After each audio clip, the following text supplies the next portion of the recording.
자, 여러분 반갑습니다. 두 번째 시간입니다. 우리가 지난 시간에 광합성의 전체 과정에 대해서 이제 배웠는데 오늘 배울 내용은 바로 광합성이 일어나는 장소. 근데 지난 시간에 제가 잠깐 언급은 했었어요. 광합성이 일어나는 장소와 함께 광합성이 어떤 형태로 이제 저장이 돼 있고 어떤 형태로 이제 산물을 형성을 하는지 그거에 대해서 이제 공부를 하는 시간을 갖도록 하겠습니다. 예, 학습 목표 한번 볼까요? 식물의 잎을 관찰하여 광합성이 일어나는 장소와 광합성 산물을 확인할 수 있다. 네, 이렇게 되어 있습니다. 그래요. 오늘 중요한 내용은 바로 이 광합성 산물이 되겠습니다. 저 광합성 산물, 요거 확인하는 거니까, 요거에 집중을 좀, 포커스를 좀 잡아주시면 좋을 것 같아요. 그리고 여기도요. 광합성이 일어나는 장소. 근데 이거 그냥 우리 얘기하고 넘어갑시다. 우리 어제래. 지난 시간에, 이 일어나는 장소 어디라 그랬죠? 그렇죠. 이게 바로 엽록체라 그랬어요. 여기가 바로 엽록체라 그랬습니다. 일어나는 장소 엽록체. 알고 있습니다, 우리 다. 그 다음에 광합성 산물 자체는, 요거는 조금 우리가, 생각을 좀 해야 됩니다. 최초 산물 뭐였죠? 최초 산물. 제가 어제 그냥 간단하게 그냥 언급했어요. 최초 산물은, 예, 포도당이에요. 자, 포도당이고, 이 포도당이 뭘로 전환된다 그랬죠? 뭘로 전환되어서 이제 어떤 형태로 저장된다 그랬죠? 전환된다고? 녹말의 형태로 전환이 될 수 있다. 네, 이렇게 볼 수가 있다 그랬어요. 자, 그래요. 그러면 제대로 한번 들어가 보도록 하죠. 자, 광합성이 일어나는 장소, 다시 한번 우리 짚고 좀 넘어갑시다. 자, 근데 이 엽록체 안에는 엽록소라는 색소를 갖고 있어요. 그렇기 때문에 좀 녹색을 띠고 있게 되고요. 초록색을 띠게 되고요. 이 엽록소가 하는 그 역할은 그럼 뭐냐? 이 태양으로부터 빛 에너지를 흡수하는 역할을 하게 됩니다. 태양으로부터 빛 에너지를 흡수를 해서 그 에너지를 통해서 우리가 광합성을 진행을 하게 된다는 것이죠. 이해되시죠? 그죠? 좋아요. 광합성이 일어나는 장소 엽록체. 요거 여러분들 꼭 좀 기억을 해 주셨으면 좋겠고요. 그러면은 이제 우리가 1학년 때 여러분이 배우셨죠? 동물세포하고 식물세포의 차이점에 대해서 공부를 하실 때, 그러면 모든 식물세포는 이 엽록체를 가지냐라는 그런 의문점을 여러분들이 한 번쯤 가지셨을 것 같아요. 아니에요. 아닙니다. 모든 세포가, 식물 안에 있는 모든 세포들이 다 엽록체를 가진다? 그건 아니에요. 예를 한번 들어볼까요? 여러분, 큰 나무를 한번 보시면은, 그 나무에, 나무 기둥의 껍데기 같은 부분 있죠? 요 껍데기. 갈색으로 된 껍데기 있잖아요. 그 부분에서는 광합성이 일어날까요? 안 일어납니다. 광합성이 일어나지 않습니다. 뿌리는 지금 색깔이 조금 녹색으로 이루어져 있지 않죠? 그죠? 그러다 보니 거기서도 광합성이 모두 다 일어나지는 않아요. 자, 여러분, 지금 약간 느낌이 오시죠? 자, 녹색으로 되어 있는 부분에서 광합성이 일어난다라는 거예요. 즉, 이 엽록체가 존재를 할 때만 광합성이 일어난다라는 것을 여러분이 좀 이해를 해 주셨으면 좋겠고요. 두 번째입니다. 잎에 있는 모든 세포에는 엽록체가 존재를 하나요? 라고 되어 있는데, 그렇지 않죠. 원래 우리가 보통 녹색으로 가장 많이 구성이 되어 있는 거 하면 딱 떠오르면은 잎을 먼저 생각을 하시잖아요. 근데 이렇게 녹색으로 모두 다 되어 있는 곳에서도 엽록체가 존재하지 않는 부분이 있습니다. 바로 뭐냐면 표피세포. 자, 표피세포 같은 경우는 엽록체가 존재하지 않습니다. 그리고 표피세포들은 광합성을 하지 않아요. 네, 그 밑에 있는 세포들 거기에서 지금 다 광합성이 일어나는 거지 표피세포 자체에서는 광합성이 일어나지 않습니다. 즉 잎에 있는 모든 세포에서는 엽록체가 다 존재를 하지 않는다라는 거예요. 그래서 여러분이 결론을 딱 지어 보시면은 식물의 초록색 부분에 엽록체가 존재한다. 이렇게 생각하시면 굉장히 편해요. 알겠죠? 식물의 초록색 부분에서 엽록체가 존재한다. 네, 이렇게 생각하시면 될 것 같습니다. 자, 우리 이거 지난 시간에 봤던 그림입니다. 지난 시간에 이제 요 광합성 과정에서 재료가 되는 것들 요거 지금 2개 봤었죠. 요거 2개 봤었고 오늘 우리가 보고자 하는 것이 바로 요 파트입니다. 자, 요 파트입니다. 광합성의 최초 산물인 포도당입니다. 포도당이 이 녹말로 전환이 되어서 이제 저장이 되는 요 과정에 대해서 지금 보려고 하는데 이 과정을 이해하시기 위해서는요, 몇 가지 여러분한테 설명이 좀 들어가야 될 것 같아요. 바로 뭐냐면은, 삼투입니다. 들어보셨을까요? 삼투 현상. 들어보셨을까요? 자, 삼투에 대해서 설명을 좀 간단히 드릴게요. 이거는 설명을 좀 드려야 될 것 같아요. 자, 여러분 어떤 친구가 향수를 뿌렸습니다. 자, 어떤 친구가 향수를 뿌렸어요. 향수를 뿌리고 한번 착 뿌리고 나면은 시간이 지나면은 얘네들은 그냥 서서히 이 냄새 분자가 쭉 이제 퍼지겠죠? 그죠? 서서히 쭉 냄새 분자가 퍼질 거예요. 가만히 놔둬도 얘네들이 쭉 퍼지는 거, 요거를 우리는 뭐라 그러느냐? 바로 확산이라고 이야기를 합니다. 요거는 혹시 들어보셨나요? 확산? 이거 어떤 친구가 방구를 빵 꼈어요. 수업 시간에 방구를 빵 꼈어요. 근데 냄새가 아무것도 하지 않았는데 이 기체들의 분자 운동에 의해서 쭉 퍼져나가는 그런 거를 우리는 확산이라고 이야기를 해요. 그렇죠. 굉장히 자연스럽잖아요. 자, 그러면 비슷한 예로 물에다가 잉크 한 방울, 까만색 잉크 한 방울을 똑 하고 떨어뜨려 볼게요. 그러면은 여기로 이제 쭉 퍼져나가는 거를 지금 보실 수가 있을 거예요. 여기서 보시면은 이 잉크 방울을 우리는 용질이라고 그러고요. 여기서의 물은 우리는 용매라고 합니다.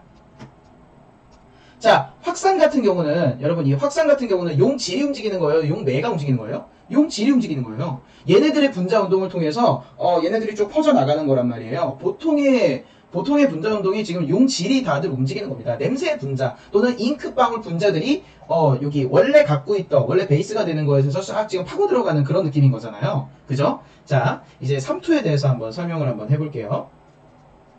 자, 삼투라고 하는 것은요, 일단은 반투과성 막이라는 것을 먼저 여러분들이 체크를 하셔야 돼요. 자, 반투과성 막. 반투과성 막이라고 한다는 것은, 자, 어떠한 크기의 알갱이가, 자, 크기가 큰 알갱이는 이 반투과성 막을 통과하지 못하고요. 크기가 작은 알갱이만 통과할 수 있는 요 막을 우리는 반투과성 막이라고 합니다. 자, 투과하는 막이 아니라 반만 투과하는 막이에요. 그래서 용질의 크기가 크면은 얘네들을 통과하지 못하고 용질의 크기가 작은 아이들이 통과할 수 있는 막, 이래서 이거를 우리는 반투과성 막이라고 이야기를 한다고요. 반투과성 막에 대해서 이해는 되셨죠? 자, 이 반투과성 막에 대해서 이해를 하셨다면 우리는 삼투를 거의 다 이해했다고 봐도 무관합니다. 자, 한번 볼게요. 자, 여기 위에다 쓰겠습니다. 우리가 이제 광합성을 통해서 포도당을 계속해서 만들어내요. 포도당을 계속해서 만들어내면은 이 안쪽에 있는 농도가 증가할까요? 감소할까요? 증가하겠죠. 자, 그러면 여기는 고농도, 여기는 저농도가 되겠습니다.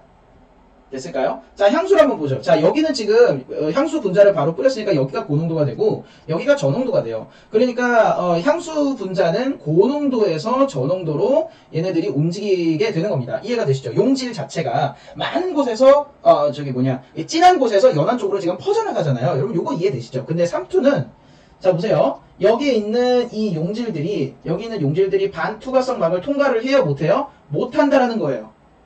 그냥 못합니다. 그러면 용질이 움직이지 못합니다. 그러면 뭐가 움직일까요? 용질이 움직이지 못하는 대신에 용매가 움직이게 됩니다. 자, 근데 이 대표적인 용매가 바로 뭐예요? 바로 물이 되겠어요. 자, 이 물이 안쪽으로 들어오게 되는 거예요. 이게 삼투예요. 오케이? 자, 물이 안쪽으로 들어와서 농도를 맞춰준다고요. 이해가 되시죠? 얘는 지금 농도가 고농도와 저농도, 지금 이 친구들 같은 경우는 지금 고농도와 저농도가 용질이 움직이면서 농도를 싹 이게 맞춰주는 이런 형태가 바로 확산이 되겠고요. 삼투 같은 경우는 용질이 움직이질 못하잖아요. 뭐에 막혀서? 반투과성 막에 막혀서. 그래서 용질이 움직이는 것이 아니라 용매가 움직이면서 얘네들을 이 농도를 맞춰준다고요. 이해가 되시죠? 친구들? 오케이. 자, 이게 삼투입니다. 자, 그래요. 자, 그럼 다시 여기로 돌아와서요. 그렇다면 우리 식물세포에서는 지금 뭐를 갖고 있죠? 그렇죠. 엽록체를 가지고 있고요. 자, 엽록체를 가지고 있고 이 엽록체가 하는 일은 뭐예요? 바로 광합성을 하게 되겠습니다. 자, 광합성을 계속해서 하다 보면 뭐가 계속해서 만들어질까요? 포도당이 만들어지게 됩니다. 그렇죠. 그렇게 되면 식물 내부에는 지금 고농도가 되고 얘네들은 지금 저농도가 될 거란 말이에요. 이해가 되세요? 이해가 되시죠? 자, 그러면은 얘네들이 계속해서 고농도와 저농도로 이제 바뀌었어요. 그러면은 뭐가 계속해서 이 안쪽으로 들어오게 될까요? 물이 안쪽으로 들어오게 됩니다. 근데 여러분 생각해보세요. 식물세포 안쪽으로 계속해서 물이 들어와서 막 뚱뚱해집니다. 뚱뚱해지다 보면은 식물세포가 버틸 수 있을까요? 못 버티는 경우까지도 갈 수 있을 거란 말이에요. 물이 계속해서 들어오다 보면 막 이렇게 돼가지고 못 버티는 경우까지 있을 수 있다. 그렇기 때문에 물에 녹지 않는 물질로 전환을 해서 잠시 저장을 해둬야겠죠. 그 물질이 바로 뭐예요? 녹말이라는 거예요. 풀렸죠? 이해가 되시죠? 자, 포도당을 녹말로 바꾸어서 녹말의 형태로 바꾸어서 저장을 하는 이유. 녹말의 형태로 저장을 하는 이유가 바로 요거에 있습니다. 바로 이 삼투 현상 때문에 삼투 현상 때문에 이 녹말의 형태로 지금 저장을 하게 되거든요. 요 지금 과정, 요 전반적인 과정 여러분 다 이해가 되실까요? 모르시겠으면은 한 번 더 이렇게 한번 보시고 따로 또 저한테 또 패들렛에 질문을 좀 남겨주세요. 아시겠죠? 자, 그러면은 여러분들이 이제 계속해서 뭐 들어보셨는데 이제 포도당하고 녹말하고 좀 헷갈리시는 경우도 있을 것 같아요. 그래서 지금 간단히 좀 말씀을 드릴게요. 자, 포도당하고 녹말, 포도당과 녹말. 포도당 같은 경우는 여러분 이거 보시면은 이거 단위체 되게 작은 한 단위입니다. 요거를 우리는 뭐라 그러냐면 단당류라고 해요. 단당류. 자, 단당류의 가장 대표적인 게 이제 포도당이거든요. 영어로 글루코스고요. 그 다음에 이 녹말 같은 경우는요, 여러분이 보시면 아시겠지만 이 단당류들이 여러 개가 붙어 있습니다. 여러 개가 붙어 있어요. 여러 개가 붙어 있다 보니 얘네들은 무슨 당류라 그래요? 다당류라고 합니다. 다당류. 네, 다당류라고 이야기를 합니다. 네, 그래서 얘네들의 특징을 한번 보면은 포도당은 물에 녹아요. 자, 물에 녹는 특징을 가지고 있고요. 녹말 같은 경우는 물에 녹지 않습니다. 그래서 여러분이 이따가 실험 영상을 좀 보실 텐데, 그 녹말은 이파리에 계속 이렇게 동글동글동글동글하게 뭉쳐져서 존재를 해요. 그러니까 물에 녹아 있는 것이 아니라 녹말 형태로 이렇게 딱 하고 존재를 하고 있거든요. 그래서 물에 녹지 않는다라고 한다면 얘는 농도에 영향을 주지 않는다는 것이죠. 그렇기 때문에 고농도와 저농도의 이 농도 차이를 만들지 않게 되고, 그렇게 되면은 삼투 현상은 발생하지 않기 때문에 좀 더 안정적인 녹말의 형태로 잠시 저장을 하게 되는 겁니다. 잎에다가요. 아시겠죠? 이해되시죠? 오케이, 좋아요. 자, 여러분, 그러면은 이게 광합성이 일어나는 장소랑 그 광합성 산물에 대한 실험 영상을 같이 보면서 마지막으로 정리를 하는 그런 시간을 좀 가져보도록 하겠습니다. 자, 한번 영상 한번 보시죠.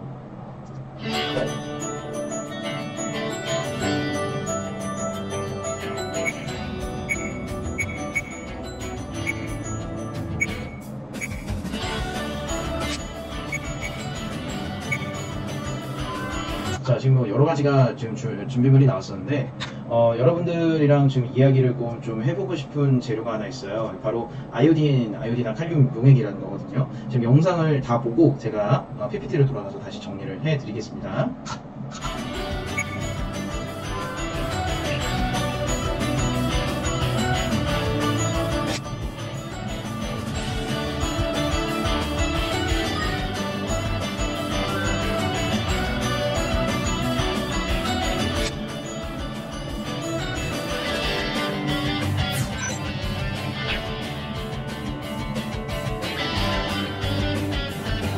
자, 여기서 지금 검정말을 에탄올에 넣어서 물중탕을 하면서 탈색을 한다고 그랬습니다.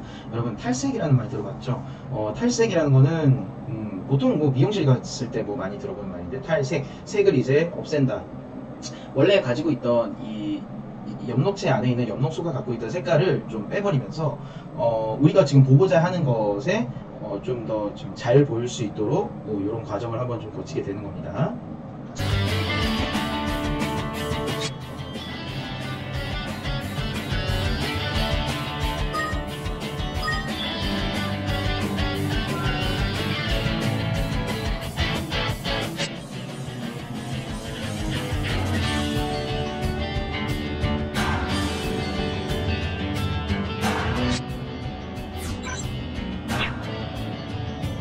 네, 탈색이 돼 있는 엽록체가 관찰된다. 즉 아까는 탈색을 하지 않았을 때는 녹색으로 관찰이 됐었는데 탈색을 진행하고 나니까 이게 지금 초록색으로 관찰된다는 지금 이야기를 하고 있는 겁니다.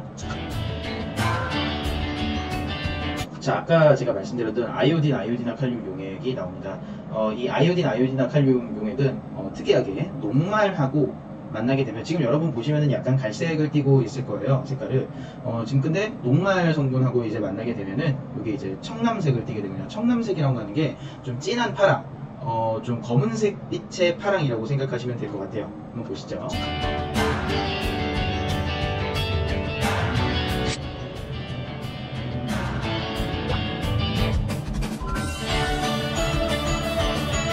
여기서 지금 아까 요쪽에다가 요 지금 위에 커버 글라스라고 그러거든요. 덮개 글라스. 덮개 글라스의 그 경계면에다가 그 아이오딘 칼륨을 한 방울을 떨어뜨리고 조금 기다리게 되면 스며들게 됩니다. 스며들게 되다가 이제 여분의 이제 그 아이오딘 칼륨을 그냥 거름 종이로 빨아들인다. 그 말을 하는 겁니다.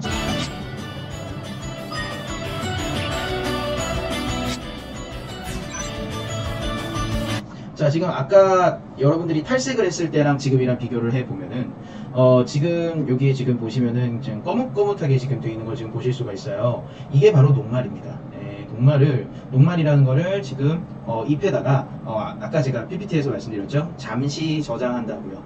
그래서 포도당의 형태가 아닌 녹말의 형태로 이렇게 저장을 잠시 한다라는 것을 지금 우리는 이 실험을 통해서 바로 알 수 있게 되는 거죠.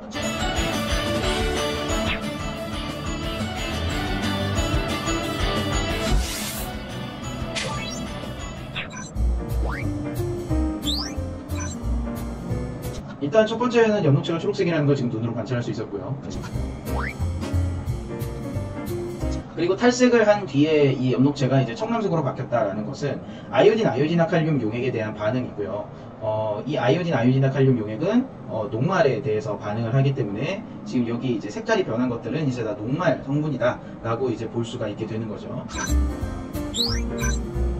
그렇죠.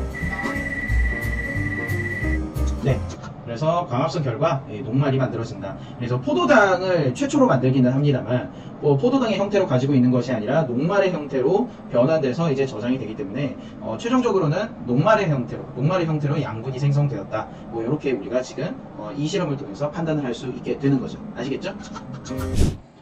자, 그러면은 우리가 이제 실험을 보고 왔습니다. 실험을 보고 왔는데, 좀 보시면은, 일단은 여러분 요거를 이제 좀 정리를 좀 해 볼게요. 이거는 사실 뭐 교과서에 나와 있는 내용은 아닙니다. 교과서에 있는 내용은 아닌데, 여러분들이 요걸로 지금 끝나는 경우가 있어서 그래요. 잎에서 이제 녹말로 저장을 했어요. 이제 녹말의 형태로 이제 저장을 하고 이제 끝! 이게 아닙니다. 이게 아닙니다. 자, 일단은 보시면은요, 광합성 성분의 이동과 전환이라 그래서요, 요거에 대해서 좀 여러분이 보시면 될 것 같아요. 낮하고 밤을 나누어서 여러분들이 생각을 하시면 될 것 같아요. 낮에 같은 경우는 계속해서 햇빛이 비치고 있기 때문에 얘네들이 광합성을 하고 있어요. 광합성을 하고 있어서 다른 쪽에다가 이 에너지를 계속해서 쓸 수가 없습니다. 광합성을 하는데 계속해서 에너지를 써야 되기 때문에, 자 보세요. 광합성 결과 만들어진 이 포도당을 녹말의 형태로 잎에 잠시 저장하는 요 단계까지가 우리가 오늘 수업 시간에 본 거예요. 자, 근데 이게 끝이 아니라요.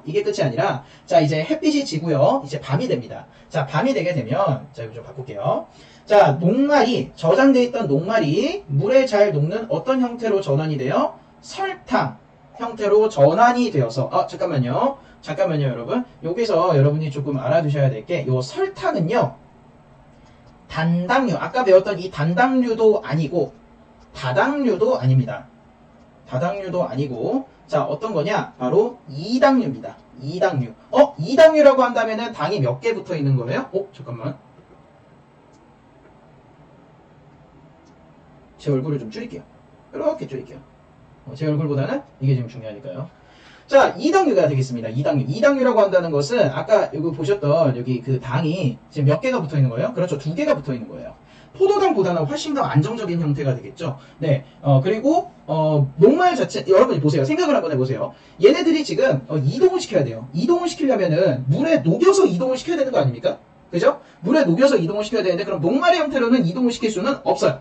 그죠? 그래서 포도당보다는 안전하고 그 다음에 이동하기는 수월한 이당류로 바꿔서, 이당류가 대표적으로 설탕이거든요. 이 설탕으로 전환을 해서 이게 이동을 한다라는 거예요. 그래서 이동을 해서 여기저기서 쓰입니다. 여기저기서 쓰여요. 뭐 저기 에너지 원으로도 쓰이고, 그 다음에 저기 그 구성 성분으로도 쓰이고. 자, 그 다음에 남는 아이들은 어떻게 될까요? 자, 다 쓰이고요. 구성 성분이나 에너지 원으로 다 쓰인 다음에 남는 아이들은 자, 여러분 보세요. 녹말이나 단백질이나 지방의 형태로 저장기관에 저장을 합니다. 그러니까 저장기관이 따로 있습니다. 자, 여러분 고구마 한번 생각해 봅시다. 고구마는 뿌리예요, 줄기예요? 자, 이제 저를 이제 옮겨도 될 것 같아요. 고구마는 뿌리예요, 줄기예요? 고구마는 뿌리죠. 고구마는 뿌리예요. 자, 잠깐만. 여러분, 고구마에다가 지금 고구마는 어디에다가 그러면 양분을 다 저장을 한 거예요? 뿌리에다가 저장을 한 거예요. 그렇죠? 자, 사과 한번 생각해 봅시다. 사과 같은 경우는 그러면 어디에다가 저장을 한 거예요? 저장 기관이 어딘 거예요? 열매에다가 저장을 한 거예요. 양파 한번 생각해 볼게요. 양파 같은 경우는 얘네들은 어디에다가 저장을 한 거예요? 줄기에다가 저장을 한 거예요. 지금 이거를 여러분들이 다 아세요라고 얘기하는 게 아니라 지금 제가 말씀드리는 건 뭐냐면은 각각의 식물의 저장 기관이 따로 있다는 거죠. 여러분이 잘못 생각하시는 경우가 있어요. 녹말로 만들어서 잎에 저장하는 거, 그래서 잎에다가 모든 녹말이 다 저장이 된다. 이렇게 생각하시면 안 된다는 거예요. 낮에는 잠시 저장을 해놨다가 밤이 되면, 다시요. 자, 밤이 되면 얘네들은 설탕의 형태로 전체 다 이동을 합니다. 이동을 해서 에너지원으로도 쓰이고 구성성분으로도 쓰이고 다 쓰여요. 다 쓰이고 난 다음에 남은 것은 우리가 왜 저 같은 경우도 지금 많이 먹고 남은 거 지금 배에다가 저장하지 않습니까? 그죠? 뱃살로 저장하고 이게 피하 지방이라 그러죠. 이 지방의 형태로 이게 축축이 되잖아요. 식물도 마찬가지예요. 남는 것들은 저장을 하는데 그 저장을 하는 게 식물마다 각각 저장 기관이 다 달라요. 예, 그리고 여기 밑에 보시면은 저장의 형태도 달라요. 어떤 아이들은 포도당으로도 저장하고, 어떤 아이들은 설탕 형태로 저장을 하기도 하고, 어떤 아이들은 단백질로 저장하기도 하고, 어떤 아이들은 녹말의 형태로 저장하기도 합니다. 식물마다 저장하는 형태, 그다음에 저장하는 기관이 각각 다 다르기 때문에 요거는 여러분들이 그냥 그냥 경험상으로 여러분들이 다 알 수 있을 거라고 생각이 들어요. 네, 요거까지 여러분들이 생각을 해주시면 오늘 수업은 아주 깔끔하게 끝날 수 있을 것 같습니다. 자, 오늘 수업 잠깐만 정리를 한번 해보죠. 자, 식물의 잎을 관찰하여 광합성이 일어나는 장소와 산물을 확인할 수 있다. 오늘 목표였습니다.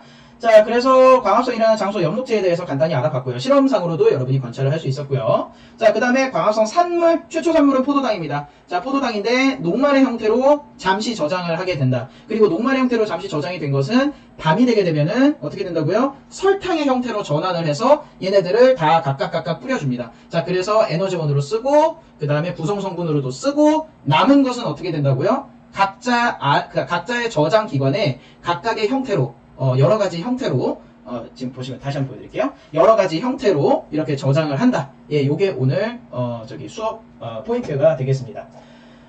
그래요. 저 아이오딘, 칼륨 용액도 여러분이 생각을 좀 해주셨으면 좋겠습니다. 아이오딘, 칼륨은 녹말에만 반응을 한다. 요것도 여러분들 꼭 기억을 해주셨으면 좋겠습니다. 자, 그래요. 오늘 수업 여러분들 또 잘 한번 정리를 해보시고요. 궁금하신 사항이 있으시면 언제든지 패들렛에다가 남겨주시는 거 잊지 말아주시기 바랍니다. 자, 오늘도 고생 많으셨습니다. 네, 여기까지 하겠습니다. 안녕. 빠이.